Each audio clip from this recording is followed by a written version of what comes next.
Hey everybody, happy Wednesday. Today I'm going to be reading chapter 13 right in front of my daughter's poster in her room that says, "Okay, but first chocolate." Thought that was fitting.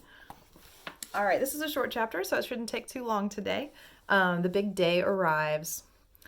The sun was shining brightly on the morning of the big day, but the ground was still white with snow and the air was very cold. Outside the gates of Wonka's factory, enormous crowds of people had gathered to watch the 5 lucky ticket holders going in. The excitement was tremendous. It was just before 10 o'clock. The crowds were pushing and shouting, and policemen with arms linked were trying to hold them back from the gates. Right beside the gates, in a small group that was carefully shielded from the crowds by the police, stood the 5 famous children, together with the grown-ups who had come with them. The tall, bony old figure of Grandpa Joe could be seen standing quietly among them, and beside him, holding tightly onto his hand, was little Charlie Bucket himself. All the children, except Charlie, had both their mothers and fathers with them, and it was a good thing that they had, otherwise the whole party might have gotten out of hand. They were so eager to get going that their parents were having to hold them back by force to prevent them from climbing over the gates. "Be patient," cried the fathers. "Be still. It's not time yet. It's not 10 o'clock." Behind him, Charlie Bucket could hear the shouts of the people in the crowd as they pushed and fought to get a glimpse of the famous children.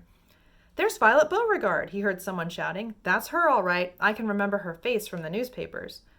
"And you know what?" somebody else shouted back. "She's still chewing that dreadful old piece of gum. She's had it for 3 months. Look at her jaws. They're still working on it." "Who's the big fat boy?" "That's Augustus Gloop." "So it is." "Enormous, isn't he?" "Fantastic." "Who's the kid with a picture of the Lone Ranger stenciled on his windbreaker?" "That's Mike TV. He's the television fiend." "He must be crazy. Look at all those crazy pistols he's got hanging all over him."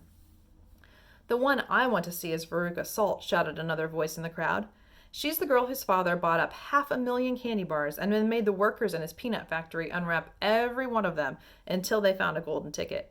He gives her anything she wants, absolutely anything. She only has to start screaming for it and she gets it.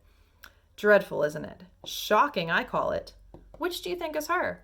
"That one, over there on the left, the little girl in the silver mink coat." "Which one is Charlie Bucket?" "Charlie Bucket? He must be that skinny little shrimp standing beside the old fellow who looks like a skeleton. Right close to us, just there. See him?"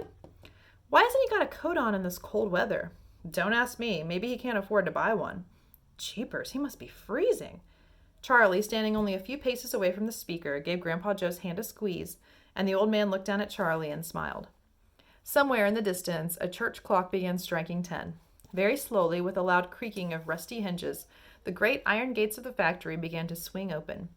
The crowd became suddenly silent. The children stopped jumping about. All eyes were fixed upon the gates.